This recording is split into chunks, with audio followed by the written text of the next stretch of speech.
தமிழ் சினிமாவில் புரட்சித் தலைவர் எம்ஜிஆரின் படங்களின் வெற்றி, தோல்விகள் மட்டுமே ரசிகர்களுக்கு பெரிய அளவில் வெளியே தெரியும். ஆனால் ஒவ்வொரு படமும் உருவாக அதன் பின்னணியில் நடந்த சுவாரஸ்ய சம்பவங்கள் அல்லது கசப்பான நிகழ்வுகள் என ஏராளம் இருக்கின்றன.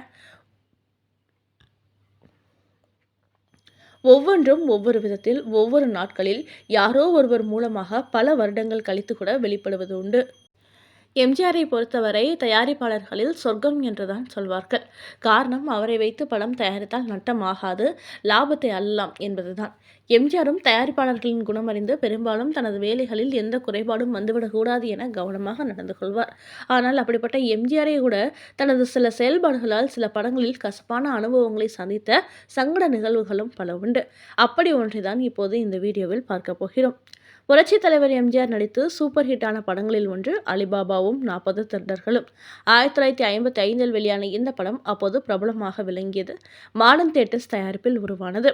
அது மட்டுமல்ல, மாடர்ன் தியேட்டர்ஸ் அதிபரான TR சுந்தரமே இந்த படத்தை இயக்கியிருந்தார்.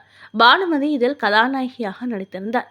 இப்படி ஒரு படத்தை உருவாக்குவதற்கு திட்டமிட்ட இயக்குனர் சுந்தரம் இந்த படத்தில் எம்ஜிஆரை கதாநாயகனாக நடிக்க வைக்க விரும்பினார்.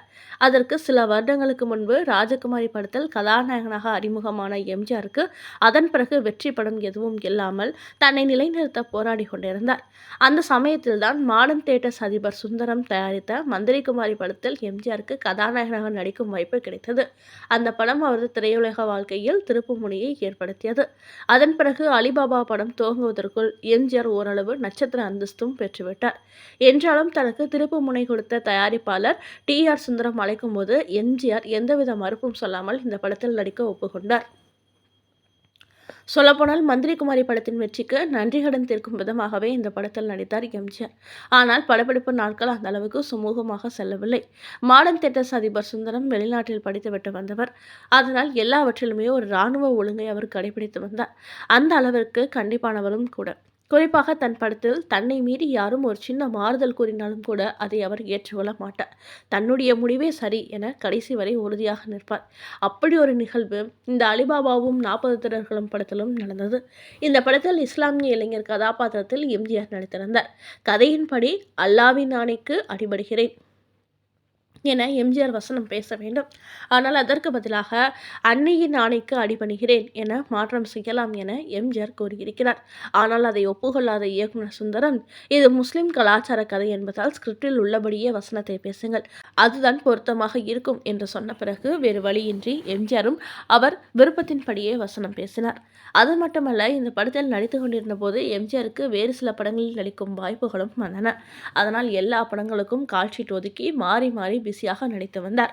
ஆனால் எப்படியோ கவனக்குறைவாக அலிபாபாவும் 40 திருடர்களும் படத்திற்கு அவர் கடைசி நேரத்தில் சரியான தேதிகளை ஒதுக்கி தராமல் விட்டுவிட்டார். இத்தனைக்கும் ஒரு சண்டை காட்சியும் ஒரு பாடல் காட்சியும் மட்டுமே எடுக்க வேண்டியது பாக்கி. பொறுத்து பொறுத்து பார்த்த இயக்குனர் சுந்தரம் பொறுமை இழந்து ஒரு கட்டத்தில் எம்ஜிஆருக்கு அப்போது டூப் நடிகராக பயன்படுத்தப்பட்டு வந்த கரடிமுத்து என்பவரை வைத்து லாங் ஷாட்டில் அந்த பாடல் காட்சியும் சண்டை காட்சியும் எடுத்து முடித்துவிட்டார். இதனை கேள்விப்பட்ட எம்ஜிஆர் உடனே இயக்குனர் சுந்தர் முன்னால் ஆஜராகி, இப்போது நான் ஃப்ரீயாகிவிட்டேன், ஷூட்டிங்கை எப்போது வைத்துக் கொள்ளலாம் என்று கேட்டுள்ளார். அதற்கு இயக்குனர் சுந்தரம், படம் தான் எப்போவோ முடிஞ்சு போச்சே என்று ரொம்பவே கூலாக பதில் சொன்னாராம்.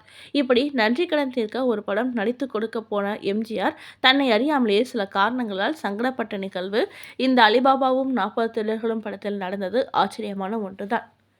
நண்பர்களே, இது போன்ற இன்னொரு சுவாரஸ்யமான செய்தியை அடுத்த வீடியோவில் பார்க்கலாம். தொடர்ந்து நம் சேனலை சப்ஸ்கிரைப் செய்து, லைக் செய்து, கமெண்ட்டுகளை பதிவிடுமாறு தாழ்மையுடன் கேட்டுக்கொள்கிறோம். நன்றி.